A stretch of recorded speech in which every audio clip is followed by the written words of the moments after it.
Check it out.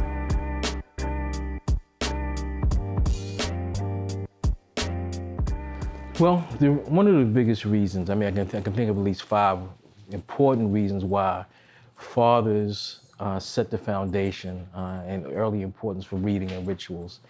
As a former educator, we learned that reading to your children it allows you to bond and connect with your child. And so that builds the relationship between you and your child. One of the next thing and important things that comes from reading to your children is you help your children develop listening skills, and that helps build their cognitive and comprehension skills that they need to understand things. Another thing that's important about reading to your children is it develops cognitive and language development. These are all things children and babies absorb everything around them when they're babies. And so it's important, the colors, the language, the words, all of those things, they absorb and they build their vocabulary and understanding about the world around them from those things. Check it out.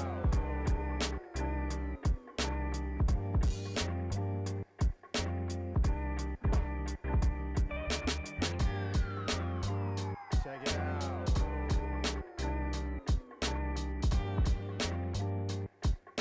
So, well, one of my favorite books that I have in hand right now is Crown. It's pretty much about how you have a great feeling after you get a haircut, or how it feels to treat your haircut, just how it feels to sit in that chair and discuss with other people and other older men.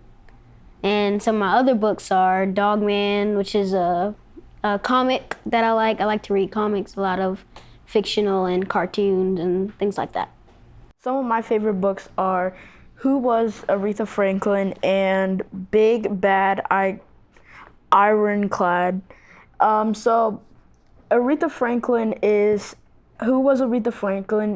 about Aretha Franklin's life and what hard times and good times she's been through, and about a lot of her music. And Big Bad Ironclad is about the Civil War, and it's talking about what happened and what they had to go through. Check it out. I like reading because I can relax and just think of how I would be in that story.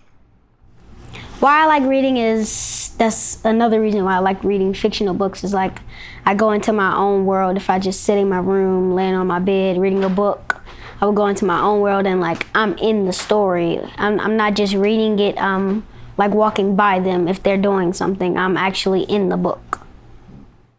For dads who are not reading to their children, in my opinion, you make reading time a priority by reading things that you're interested in.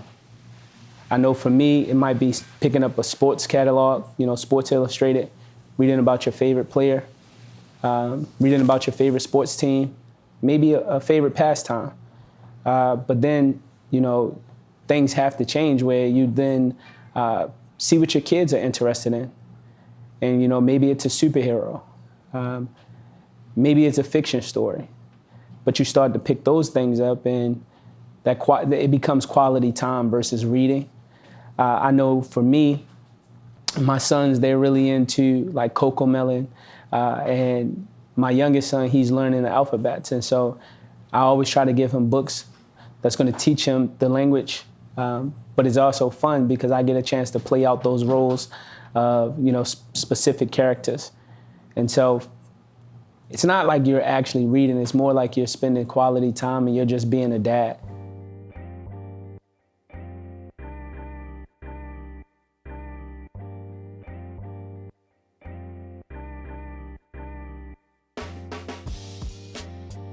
Check it out.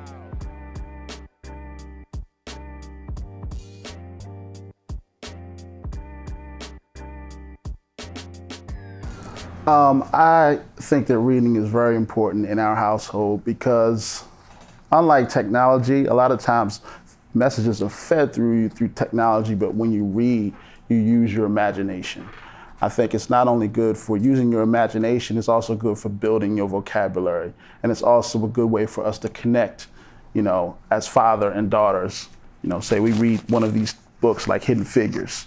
We talk about the women and their contributions to space flight, and we can talk about how they can do those types of amazing things in their life, and allows them to broaden their opportunities and the things that they can envision themselves doing in the future. It's very important for myself and my son to read together. Would you agree? Yeah. I think it's very important. I think it allows us to bridge our gaps. It allows us to come together. It allows us to have a moment of camaraderie. When we come together, we read a wide array of things, most commonly sports related types of reading. Even now with technology being a major component, he has a cell phone now, so a lot of times I may just send him an article, something sports related. I may send him, something news related or ESPN related, and he'll read up on it, on his favorite player. And even in situations like The Crown, where we can just talk about that experience and some real life experiences that we even have within our own barbershop. It also gives him an opportunity to showcase his talents. It gives him an opportunity to allow his imagination to shine through. So there are just some reasons why I think it's very important. For my daughter as well, my daughter's 1 year old. She's 1 year old. She has a very vivid imagination already. She enjoys reading, so it's very important. What would I say to a busy dad that doesn't believe they have the time to read to their children at night? We have something that we normally do at night. Some of us check our phones unknowingly, right? Some of us, turn on the news, or some of us turn on our favorite sports channel. So it's what are you willing to remove and add into your life, right? And one of the things is to be cognitive of what you're doing in every part of your second. Your child is first going to learn through observation before they even hear you speak. So it's taking that time and then finding something that y'all might both like at the same time, right? If it's something in sports, pick up a book about your favorite athlete. If it's something about it, might have a cartoon. It may, there's those superhero comics and things of that sort that they can pick up. But, we all find something that we use to unwind. Include books into that process. When I don't have the time to, I make sure we cut the TV off before he actually goes and lay in the bed. But we also read, if I didn't make that time because of my busyness, when it's time to wash him up, I bring the book into the bathroom. Right? It's a place where he just sitting still, so it makes it much easier rather than, you're trying to chase your child around and trying to get them to settle down to get to a book.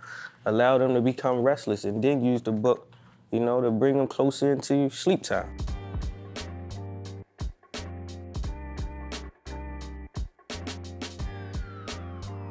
Check it out.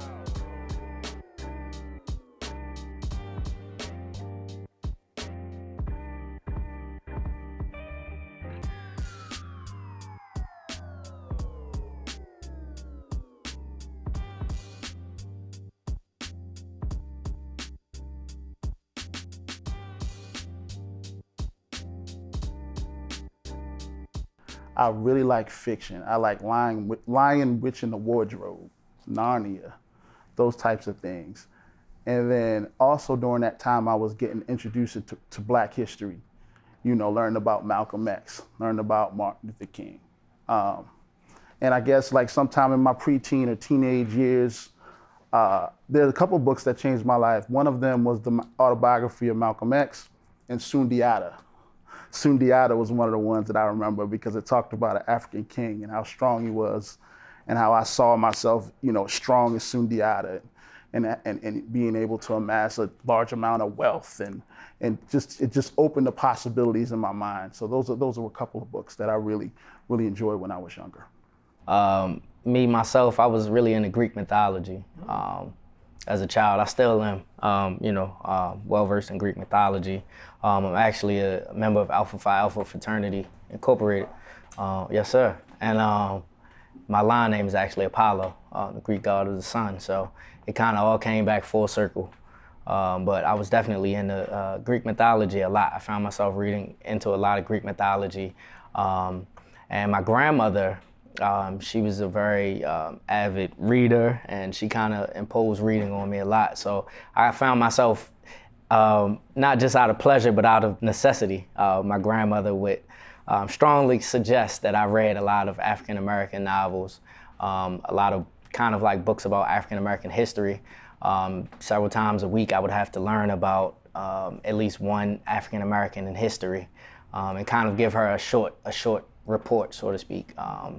And even at times, like when I would get in trouble, I wouldn't eat unless I read those books and I read those articles, and I could, recite and regurgitate some positive information relating to those individuals.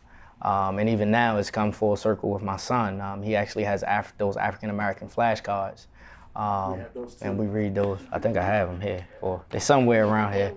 So he has these African American flashcards. You have those too. There we go. And he likes to read those, and they're kind of little tidbits where I would sort of quiz him on that information and say, hey, and so it just kind of correlates back to my history. And I remember a positive time when I had to read, and it was very enlightening for me to learn new things about different African American figures, aside from the most notable ones, besides the Martin Luther Kings and the Malcolm X's. You would dig a little deeper and learn about the George Washington Carvers and some of those other figures that were very prominent in history. So for myself, I would definitely say Greek mythology and a lot of African American history.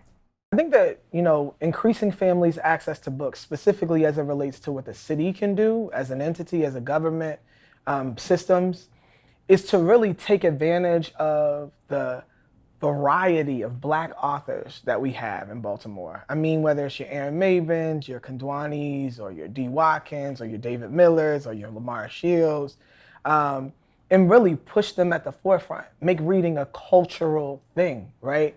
I think that's the first way that you do it, because we live in a generation now where popular culture is in. So if the city can celebrate those authors, I think it makes it easier to give them access in schools, at city government events, and then celebrate Black authors, bring them in, make them vendors, so that those people can be in front of our people. You can't be what you don't see. And unless our people see them, they can't be that. And I think the city can very easily own that with little resources dedicated.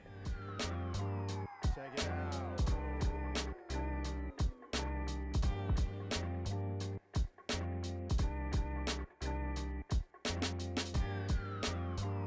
Check it out.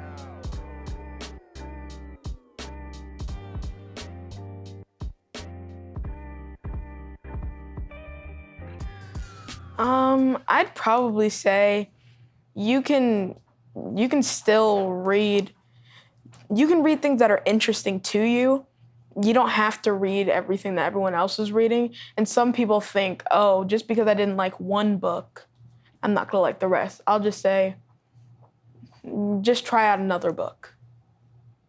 So, but nowadays with the technology and things, sometimes it's always not like these type of books. Maybe you can do like online reading. Maybe you just don't like holding a book and read, stuff like that.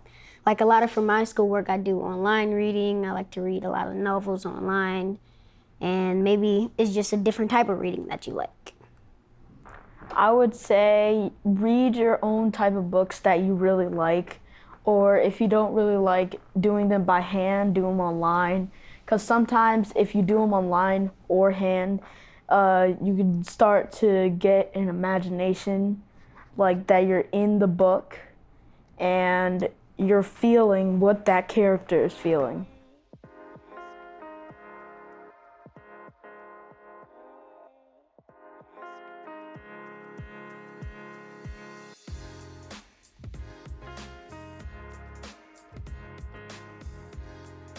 Thank you for choosing to spend your time today participating in City Schools Family University offering. We are committed to empowering families with information, tools, and strategies to support your efforts to be a strong partner in your children's educational journey and their academic success. To that end, we invite you to please take a few minutes to complete the Family University survey by clicking on the link found in the Fatherhood, Books, and Barbershops video description in the Family University YouTube playlist. Your feedback is important to us, and it will allow us to continue to improve and tailor our offerings to meet your needs. Thank you in advance for completing our survey.